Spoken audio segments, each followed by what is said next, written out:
వచనం, దేవుడు మనకు ఆశ్రయమును దుర్గమునై ఉన్నాడు. ఆపత్కాలములో ఆయన నమ్ముకొనదగిన సహాయకుడు. మీరు ఎప్పుడైనా పాత ఊర్లకు వెళ్తే ఆ ఊరు మధ్యలో బురుజులు కనపడదు. ఏం కనపడతాయి? బురుజులు. ఆ బురుజుల యొక్క ఉద్దేశం ఏంటంటే, ఆ దినాలలో ఎప్పుడు పడితే అప్పుడు దొంగలు, దారి దోపిడి దొంగలు ఊర్లలోకి జొరబడి హత్యలు చేసి సొమ్ము ఎత్తుకొని పోయారు. అందుకని ఆ ఊర్లో వాళ్ళంతా ఆలోచించి ఊరి మధ్యలో ఒక బురుజు కట్టేవారు. ఈ ఊర్లో ఉన్న వాళ్ళందరి ఇంటికి ఒకరు లెక్క. ప్రతిరోజు రాత్రుల పూట పగలు ఒకడు కావి 4 దిక్కులు తిరుగుతూ ఉండాల. ఎక్కడైతే దొంగలు వస్తున్నారో, రే దొంగలు వస్తున్నారా మన గ్రామానికి అన్నప్పుడు ఊర్లో వాళ్ళు, పొలంలో వాళ్ళు ఆ బురుసులోకి వెళ్ళి దాక్కొని తలుపులు వేసుకునే వాళ్ళు. దొంగలు దోచుకొని ఆస్తి తీసుకుని వెళ్ళేవారే కానీ ప్రాణ నష్టం జరిగేది కాదు. ఇక్కడ అదే అంటున్నాడు దేవుడు. దేవుడు మనకు ఆశ్రయమును దుర్గమునై ఉన్నాడు. ఆపత్కాలములో ఆయన నమ్ముకొనదగిన సహాయకుడు. మన రాయలసీమ ప్రాంతంలో బలవంతుడు బలహీనుని కొట్టేటప్పుడు ఏ మాట ఉపయోగిస్తాము?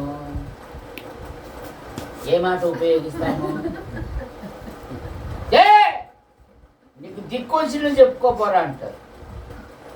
కానీ మన దిక్కు దేవుడే. మన దిక్కు ఎవరు? దేవుడే. 2 దినవృత్తాంతాలు 20:12. 2వ దినవృత్తాంతములు 20వ అధ్యాయము 12వ వచనం. దొరికిందా దొరకలేదా? మా దేవా, నీవు వారికి తీర్పు తీర్చవా? ఈ గొప్ప సైన్యముతో యుద్ధము చేయుటకు మాకు శక్తి చాలదు. ఏమి చేయుటకును మాకు తోచదు. మాకు తోచడము లేదు. నీవే మాకు దిక్కు అని ప్రార్థన చేశాను. రాజుగారిని చూడండి. రాజుగారు సైన్యం ఉంది, రాజ్యం ఉంది, సింహాసనం ఉంది. అయినా యుద్ధ సమయంలో ఏమంటున్నాడంటే, ఏం చెయ్యాలన్నా నాకు తోచడం లేదయ్యా. ఈ సమయంలో దిక్కులేని వారికి చెప్పు. నా మాట ఎందుకు చెప్పుకోకుండా? దిక్కులేని వారికి దేవుడే. ఈ రాజు ఏమంటున్నాడంటే, నా దిక్కు 27వ వచనంలో ఏముందంటే, వారి దేవుడు వారి శత్రువుల మీద విజయం ఇచ్చి వారిని సంతోషపరిచెను అనే మాట మనం చూస్తాం. దేవుడు మనకు ఆశ్రయమును దుర్గమునై ఉన్నాడు. ఆపత్కాలములో ఆయన నమ్ముకొనదగిన సహాయకుడు. లోకము కాదు, మనుషులు కాదు. అందుకే కీర్తనలు అన్నాడు, మనుషులను నమ్ముకొనుట కంటే, రాజులను నమ్ముకొనుట కంటే యెహోవాను ఆశ్రయించుట మేలు. ఆయన సహాయం చేసే దేవుడు. యెషయా గ్రంథం 41వ అధ్యాయము 9-10 వచనాలు. యెషయా గ్రంథం. అమ్మా తీసినావమ్మా? చదువు, గట్టిగా చదువమ్మా. తెలుగు అరవమ్మా తెలుగమ్మా? తెలుగేనా? చదువు, గట్టిగా చదువు. ఏంటది ఈ కొత్త బైబిల్ ఇప్పుడే పట్టుకున్నాను నేను అంటే.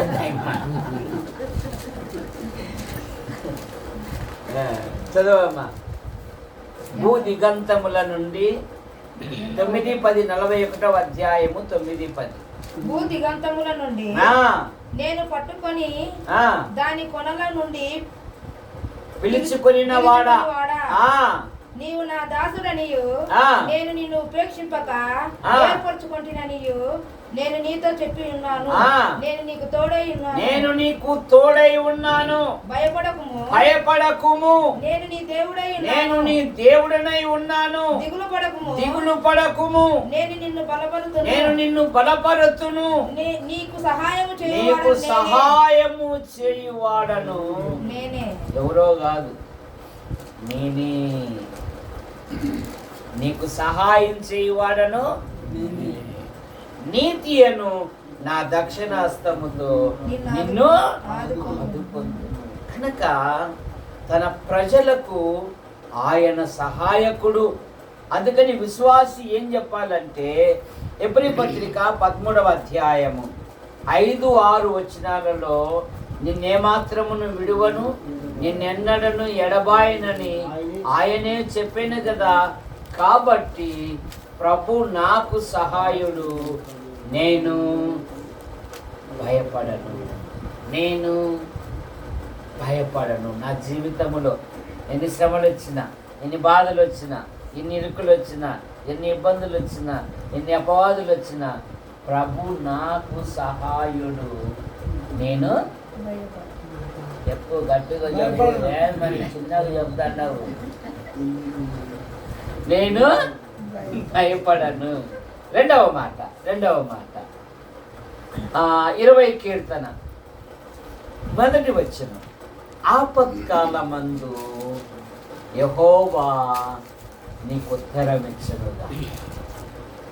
యాకోబు పరిశుద్ధ దేవుని నామము నిన్ను ఉద్ధరించును. ఆపత్కాలమందు, ఆపత్కాలమందు యెహోవా నీకు ఉత్తరమిచ్చే దేవుడు. చాలు, ఆయన ఉత్తరమిచ్చే దేవుడు. అందుకే అన్నాడు 20 గ్రంథం 33:3 నాకు మొరపెట్టుము, నేను నీకు నీవు గ్రహింపలేని గొప్ప సంగతులను, గూఢమైన సంగతులను నేను నీకు తెలియదు. ఆయన ఉత్తరమిచ్చే దేవుడు, ప్రశ్నకు తగిన జవాబిచ్చే దేవుడు. నువ్వు ప్రార్థన చేయాలి. 3వ మాట 50 కీర్తన 15వ వచనములో ఆపత్కాలమందు నీవు నన్ను గూర్చి మొరపెట్టుము, నేను నిన్ను విడిపించెదను, నీవు నన్ను మహిమ పరచు. కనుక మన దేవుడు ఆపత్కాలములో నమ్ముకొనదగిన సహాయకుడు. మన దేవుడు ఆపత్కాలములో ఉత్తరమిచ్చే దేవుడు. మన దేవుడు ఆపత్కాలములో విడిపించే దేవుడు. దానియేలుతో రాజుగారు అంటున్నారు ఏమని, నీ దేవుని గురించి నాకు చెప్పి నన్ను ధైర్యపరిచి ఇప్పుడు సింహాను బొల్లికి భయపడుతున్నావా? ఎల్లవై ఎల్లు అనుదినము సేవించుచున్న నీ దేవుడే నిన్ను. నువ్వు చెప్పావు కదా నీ దేవుని గురించి, నేను ధైర్యపడినకు నువ్వేందయ్యా? ఎలా? నీ దేవుడు గొప్పవాడు. జీవంగల దేవుని సేవకుడైన దానియేలు, అనుదినము సేవించుచున్న నీ దేవుడు నిన్ను రక్షింపగలిగేనా? రాజా చిరంజీవవునుగాక. నా దేవుని దృష్టికి నేను నిర్దోషిగా కనబడి తిని, సింహములు ఏ హానియు చేయకుండా వాటి నోళ్లను. ఎవరైనా దేవుని సేవకుడు ఆయన దిక్కు చూసినామనుకో, నీకు అంతే. ఆయనతో పాటు నువ్వు కూడా ఉపవాసం ఉండు అంటే, సింహాలు ఇగో ఇన్నాళ్ళు మీరు అడవి మాంసం తిన్నారు కదా, రేపు మనుష్య మాంసం తింటారు. కానీ ఆయనతో పాటు మీరు కూడా ఉపవాసం ఉండాలి అంటే, ఇక సింహాలు దానియేలు వైపు కూడా చూడలేదంటే, ఎప్పుడు తెల్లారునా ఇట్లా చూస్తున్నాయి. నింద మోపిన ఆ మనుషులు ఏమయ్యారు? చూశారు? నిందింపబడిన దానియేలు నిర్భయముగా బయటకు వచ్చారు. నిందింపబడిన దానియేలు నిర్భయముగా బయటకు వచ్చాడు. నింద మోపిన మనుషులు సింహములా ప్రార్థన చేస్తున్నారు. ఏం పేరమ్మా మీ ఆయన పేరు? మేరీ బాబు. ప్రేమించిన మాటల్ని మేరీ బాబు అక్కను బట్టి వారి కుటుంబ సభ్యులను బట్టి మీకు స్తోత్రములు. మరి వీరు కలిగిన సమస్తాన్ని మీరు దీవించండి. కుటుంబ పోషణ కొరకై వీరు ప్రయాసపడే ప్రతి పనిని దీవించండి. దేవుడు ఆశ్రయమును దుర్గమునై ఉన్నాడు, ఆపత్కాలములో నమ్ముకొనదగిన సహాయకుడు అనే మాటను బట్టి స్తోత్రములు. ఈ గృహములోని ప్రతి అక్కర తీర్చమని యేసు ప్రభు నామములో ప్రార్థిస్తున్నాం తండ్రి. ఆమేన్.